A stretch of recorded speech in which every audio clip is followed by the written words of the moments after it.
Bonjour à tous et bienvenue dans cette vidéo sur les casts. Donc vous verrez aussi que c'est toujours très simple en Swift de faire des casts.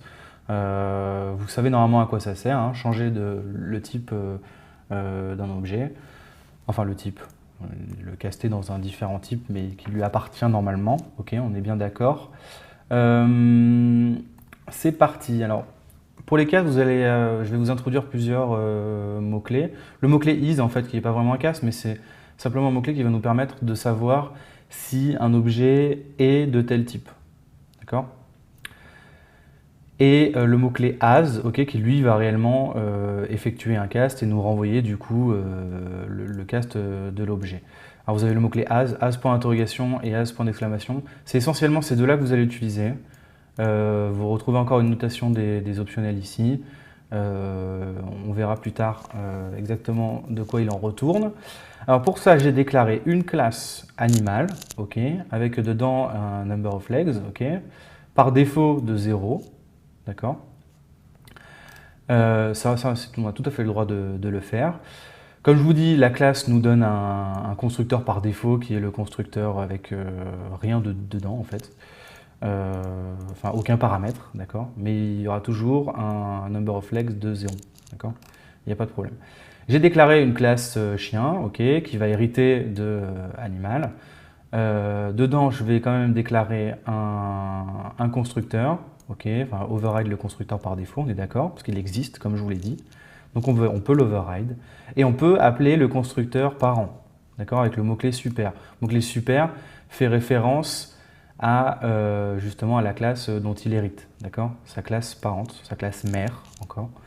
Normalement, vous êtes aussi déjà à l'aise avec ce type de mots-clés. Et on va changer du coup, par exemple, son nombre de pattes à 4, parce que c'est un chien. Et on va lui rajouter une méthode bark qui va juste faire waf, ok. Rien de compliqué. J'ai rajouté aussi la classe bird, ok. Pareil, un constructeur par défaut, mais lui il a que 2 pattes, ok. Et lui il n'a pas la fonction bark, mais il a la fonction fly, d'accord. Donc lui il peut voler, il n'y a pas de problème. Les deux dog et bird héritent bien de animal, on est d'accord. Donc dog est un animal et bird est un animal. Donc j'ai déclaré ici un tableau d'animal, d'accord, que j'ai construit bien sûr dans la foulée. Et je vais ajouter à ce tableau un chien, un oiseau, un chien, un oiseau. D'accord?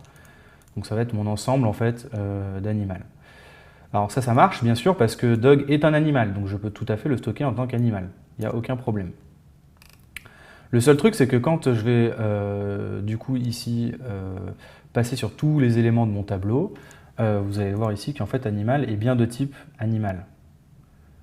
Ici, il y a bien écrit let animal de point animal, d'accord. Je ne vais pas avoir à chaque fois un type différent suivant ce que c'est, d'accord. Je traite à chaque fois la variable animal à l'intérieur de ce bloc fait référence à un animal, ok. Donc, on va pouvoir utiliser ici le mot-clé is pour savoir si, justement, animal est un chien. D'accord? Donc, dans ce cas-là, si c'est un chien, donc ça nous renvoie un booléen, vrai ou faux. Je vais pouvoir afficher it's a dog, ok. Et ce que je peux même faire, du coup, c'est le caster, c'est-à-dire récupérer un chien, ok, à partir de cet animal-là, avec le mot-clé as point d'exclamation.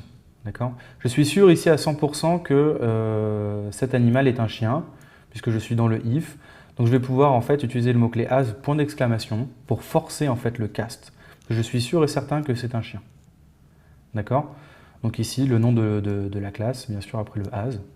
Et donc là, dog, si vous regardez, c'est bien un chien de type, voilà, de type dog. Et je peux bark, du coup, tout simplement. Else if, donc si l'animal est un oiseau, je peux tout à fait afficher it's a bird, ok. J'aurais pu faire exactement la même chose que ici, recaster et tout, il n'y a pas de problème. Mais cette fois-ci, en bird, d'accord. Else, donc je ne sais pas ce que c'est, ok, il n'y a pas de problème. Et donc le dernier mot-clé, c'est le as point d'interrogation qui va être introduit. Dans ce cas-là, il ne va pas forcer le cast, mais ce qu'il va faire, c'est qu'il va renvoyer un optionnel. D'accord? Vous vous rappelez les optionnels, toujours point d'interrogation, point d'exclamation. Préférez toujours le point d'interrogation si vous n'êtes pas sûr du type. Là, vu que je ne suis plus dans le if, je ne suis pas sûr que l'animal ici en question soit un oiseau ou pas. Donc je peux utiliser ici le mot-clé as, point d'interrogation, bird. D'accord? Donc il va essayer de caster l'animal en oiseau. Et bien sûr, s'il n'y arrive pas, ici, bird aura la valeur nil. D'accord? Parce que c'est un optionnel. Ici, vous pouvez le voir, bird, point d'interrogation. Toujours, hein, le petit, vous restez appuyé sur Alt et vous cliquez sur une variable pour avoir son type. C'est très très pratique. Donc bien sûr, je peux le faire voler, mais pour ça, il faut l'unwrapper. Comme je vous ai dit, je peux soit utiliser bird, point d'interrogation, pour du coup unwrapper du coup mon oiseau, point .fly du coup pour appeler la méthode fly de l'oiseau, il n'y a pas de problème. Si ici je mets un point d'exclamation, il va forcer l'unwrap, donc il va tout le temps le faire. Bien sûr, quand il va tomber sur un chien, ça va coincer, d'accord? Parce que quand il va tomber sur un chien, bird aura la valeur nil, ok? Et ici il va crash. Donc on va voir tout de suite.